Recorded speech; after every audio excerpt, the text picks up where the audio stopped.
Bonjour à tous, je me réjouis de vous retrouver dans le podcast La Voix de la Vente. Ce podcast qui va vous donner envie de mieux vendre en moins de 5 minutes. Aujourd'hui, je vous emmène vivre une expérience malheureuse. C'est celle d'un ami commercial en pleine période de rush. Mon pote travaille dans un domaine de l'IT. Alors ne me demandez pas trop de détails, ce qu'il fait se trouve à des années-lumière de mon domaine d'expertise. Le truc que j'ai bien compris, en revanche, c'est qu'il vit par moments des périodes de bourre de ouf.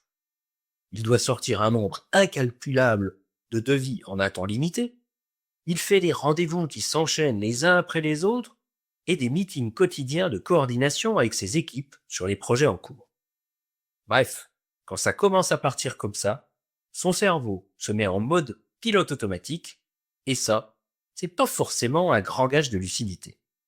Et, bien entendu, c'est dans une de ces périodes de tension qu'il reçoit un lead super prometteur dans un nouveau domaine. Une boîte d'agroalimentaire veut revoir toute son expérience client B2B, le genre de projet qu'il adore. Concret, complexe, stratégique. Mais aussi le genre de projet où tu as plutôt intérêt à avoir la tête froide. Le brief lui semble simple. On veut améliorer notre tunnel de commande B2B, trop de friction, on perd des clients.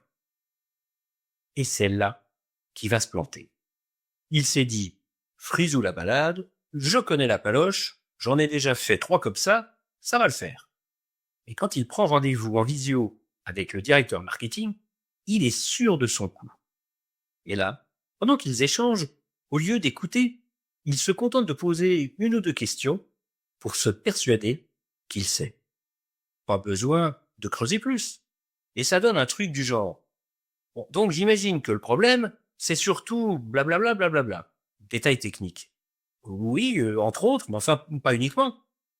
Et vous avez besoin de blablabla blablabla? Ouais, mais pas exactement, c'est pas tout à fait ça en fait. Lui, il n'écoute rien. Dans sa tête, il est déjà en train de construire la solution parfaite. Nickel. Dans 3 jours, je leur envoie une propale aux petits oignons. C'est dans la pomme. Et ce qui devait arriver, arrive. Silence radio. Une semaine passe. 2. Il relance poliment. Rien. Finalement, il reçoit un matin un email lapidaire. Bonjour. Merci pour votre proposition. Elle ne correspond malheureusement pas à notre problématique réelle. Nous cherchions un accompagnement sur le blablabla et pas sur le blablabla. Bonne continuation. Cette phrase, c'est la claque qui le ramène à la réalité. Il se repasse l'histoire et là, soudain, bingo, la pièce tombe.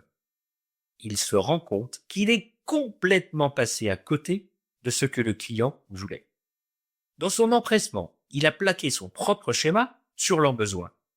Et il est tombé dans le piège du «je sais déjà».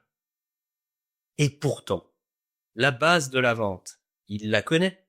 Elle est très bien résumée dans le 3e accord Toltec. Ne fais pas de suppositions. Maintenant, il a appris de son erreur.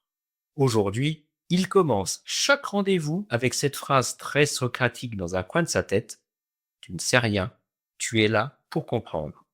Et il a perdu cette espèce de honte stupide de demander concrètement qu'est-ce que vous entendez par expérience client?